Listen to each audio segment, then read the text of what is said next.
Hey guys, it's Mike from Team OCG. Happy 2021. Jake and I are here with you to bring you our Cyber Dragon deck profile, starting the year off strong. This is a deck that we've wanted to bring to you guys for a long time. We put it together over the summer is when I got the cards for it roughly, and it's a build that I've kind of tweaked. I've played it in a couple of tournaments this format, so I think it's a really solid rogue option. So let's go ahead and jump into it. Before I do that, make sure to comment and subscribe. As always, your subscriptions are definitely much appreciated. So please be sure to do that. Click the bell for notifications for new videos and content. And yeah, let's do it. So these guys.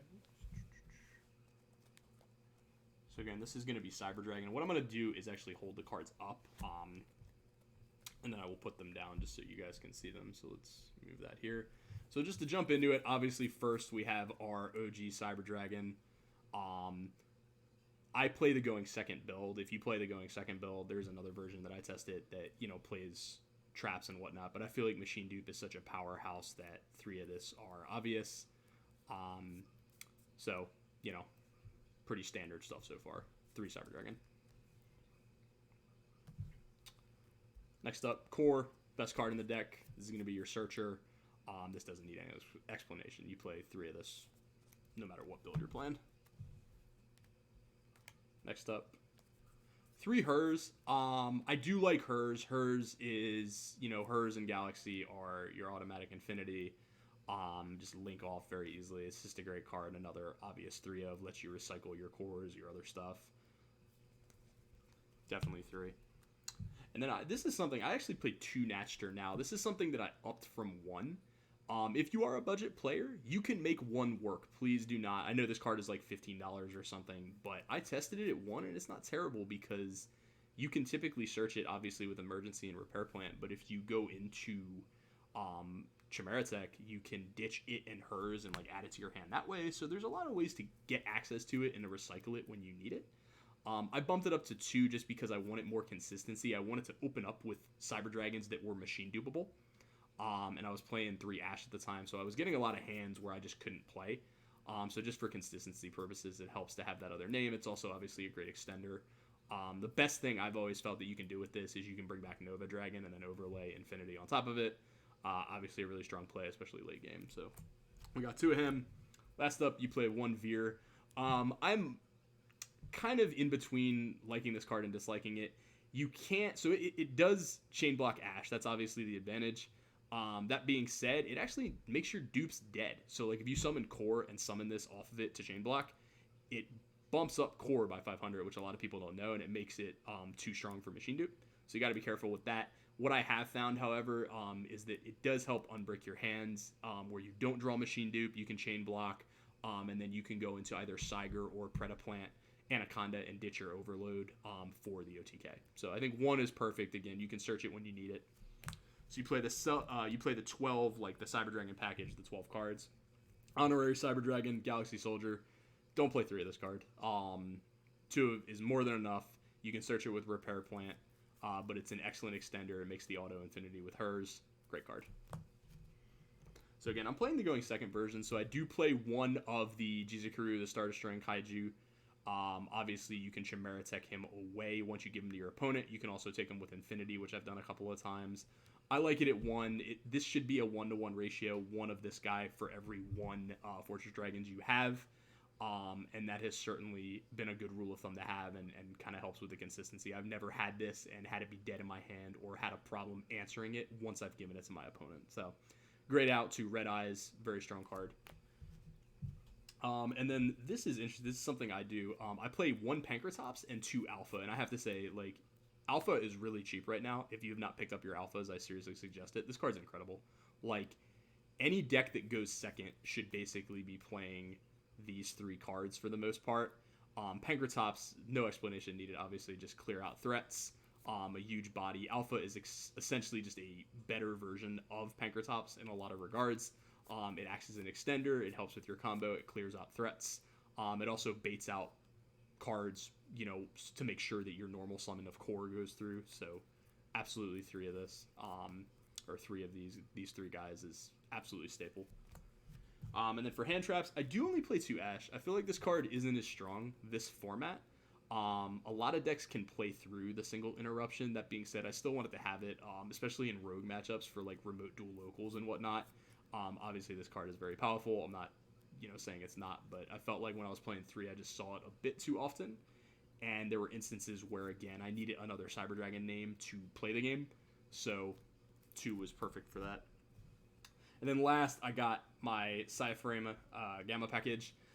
These guys, love-hate relationship. I mean, if you resolve this, the play tends to be like if you emergency and they ash you, you can drop this. I also play Cyframe Lambda in the extra to make this a little more versatile, especially late game. Just a hand trap, good negate. So, solid.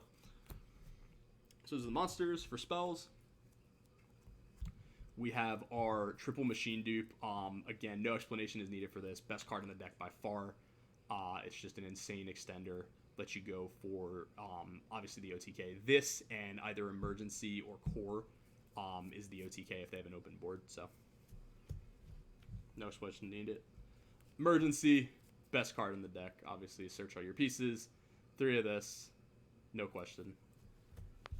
For additional cyber targets, I do play 1 repair plant. This is not a starter. This card acts kind of as a combo piece. You typically search it with core, link core off to make this live, and then either search Galaxy Soldier or whatever piece you need to make your combo. But I found 1 is more than enough. I never really want to open it. I always want to search it. I do play the 1 rev system. Randomly good. Again, recurrence. You can bring back Natcher and then use Natcher to bring back a Nova or Cyber Dragon and link it off. Just extenders. Never bad.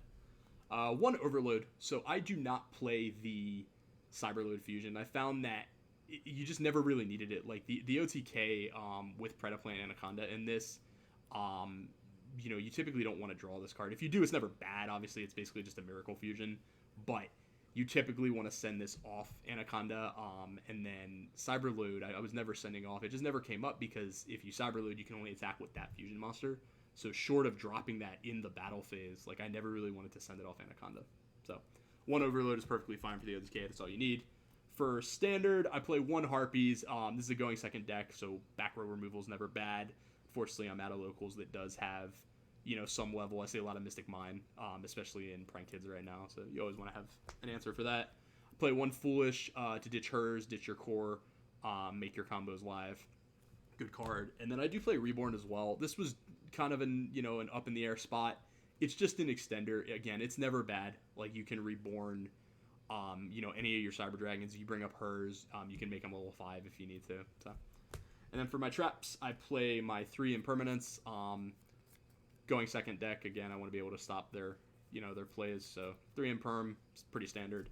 And then last but not least, I play 1 Overflow just as, it kind of acts as your potential turn 1 play. I really do like this card. It just shuts down so many degenerate set 5 decks. So it's good to have 1 copy of it. You can search it when you need it. So the main deck is 40 cards. Let's get into the extra deck. It's a really cool. Jake got me this for Christmas. Really, really nice Field Center. Got some tokens here. So obviously, you do play double Infinity, and then you also obviously play the double Nova. This is pretty standard. The Nova plays, essentially for your combo. Nova is very, very relevant. It also lets you out big threats with the boost effect. I've never felt like I need it more. But you certainly need the 2, and then, of course, I do play 1 Zeus as well. Funny enough, I've only made this guy once, but I will say that if you are playing this deck, he's worth the, $50 investment. There are just certain situations where this guy is an absolute lifesaver, and you can overlay him on, a dead Infinity, a dead Nova, whatever the case may be. I would certainly play a copy of it. Really, really good card. It is also, interestingly enough, a machine, so you can out your opponents using Cyber Dragon, make them Fortress Dragon. A lot of players don't know that yet. So, you summon Cyber and they'll let it go, and then you're like, all right, off the board. So that's always a good play, always helpful to know. I play 1 of the Mega Fleet Dragon. I play 1 of the Fortress Dragon. Again, 1 for 1 here with your Kaiju. Mega Fleet just... This deck outs a lot of rogue strategies, which I love. It outs Appaloosa, outs all these insane extra deck monsters. There was one guy I played against who, for some reason, stuck his red eyes in the extra deck zone, which, like, do not do that if you play this deck, and, you know, it was GG. I do play one of Rampage Dragon, again, for the OTK. Really good card. Doesn't really need a whole lot of explanation. I do play Super Poly, in the side deck, so I play one Starving Venom and one Mud Dragon. They do come up, obviously the side deck is very much based on your locals, what metagame you're experiencing in your area, but I like Super Poly, and these targets are obviously the most relevant one. For links, I play the one Siger standard, really good card, great against dinosaurs. They have a really hard time outing this card because they can't flip it with Conductor. Anaconda for the OTK, really, honestly, like, initially Jake and I had a bet going of this card versus Red Eyes being banned. And in hindsight, I'm very, very glad this card did not get hit because it really is super critical to this OTK. So it's nice. Enjoy it while it lasts. Link Karibo, you need the Link 1. And then Almiraj is definitely the guy I go into the most. You can link off your core. You can link off your Hurge. You can link off your Natchter if he's normal summon and go into Almiraj. And just it makes your Repair Plant live, and it also protects your Infinity setup, which is cool. And then last but not least, I play one copy of Lambda. Again, just a generic Link 2. I like having this because it does make your Gammas a little more live late game. So, like, if you have this, Infinity, and, you know, maybe, like, Overflow set, like, you got a pretty good setup. It's difficult to out this, or to out Gamma once you have that. So, definitely worth the spot. For side deck, this is a lot of theory right now, but just for what I have going, I play Triple Lancia. This goes without saying, shuts down Virtual World, shuts down Dinosaur. Definitely a staple right now. To search those, I also play the Double Sanctum, just to make sure I'm seeing them if I'm forced to go first against any deck. It's nice to have this just to get Lancia out. Side note, you do want to do it in the standby phase just so they don't talent you. But if they don't have the Gamma, if they don't have, the hand trap to stop this, you can, force them to pass turn, which is super, super useful, especially for a deck that can OTK. I do play Triple Dimensional Barrier. This card is the absolute stones against Zodiac. If you're forced to go first, flip it up, call Exceed. Again, they have to pretty much pass their turn. So a lot of people have been playing this in my locals. It's even good against this deck. It's good in the mirror, ironically, but really, really strong card right now. I definitely recommend playing it. For set 5 dot decks, evenly matched, still a blowout. I don't understand why people don't play around this more. I guess in certain decks you really can't, like Eldritch, for example. There's really not a good way to play around this per se. That strategy just requires you to have a lot of cards set, but going second, it's a blowout, so it's worth it. I do play one copy of Red Reboot. This card's really good with Fortress Dragon, or Chimera Tech, because if you lock them down and then go into that with the Predaplant combo, you can just clear out all their back rows. So it's worth the one copy. And then last but not least, again, Super Polymerization. This spot is optional. I did not like Forbidden Droplets in here because I just didn't have a lot of stuff I wanted to discard per se. I hated Dark Ruler No More in here because, again, you at your core, you're going for the OTK. So you can't have a card, while that card's super, super powerful, you can't have a card that prevents your opponent from taking damage. Sure, you can put them out of the game resource-wise, but this board can only set up a couple of negates per turn. It's not like previous format with needle fiber combos and whatnot where you had 5 negates and your opponent can't go in your extra deck. You need to have a card that can clear boards while at the same time allow you to put damage on board for a game. This was the happy medium that I found. You can discard hers and get a search, which is kind of cool. Keep that card advantage. And then what I really like about this, you can actually use it on your own guys. So if you have 2 Cyber Dragons on board, you can use this battle phase to go into Fortress Dragon or Chimera Tech, which can help in certain situations. So it's not super dead if you're playing against a matchup where Starving Venom or Mud Dragon are not particularly live. So again, that is our Cyber Dragon deck. I hope you guys like it. If you have any comments, anything you think would make it better, make sure to let us know. We're always interested in hearing what you guys have to think of our deck, and make sure to subscribe and comment, and we'll catch you soon.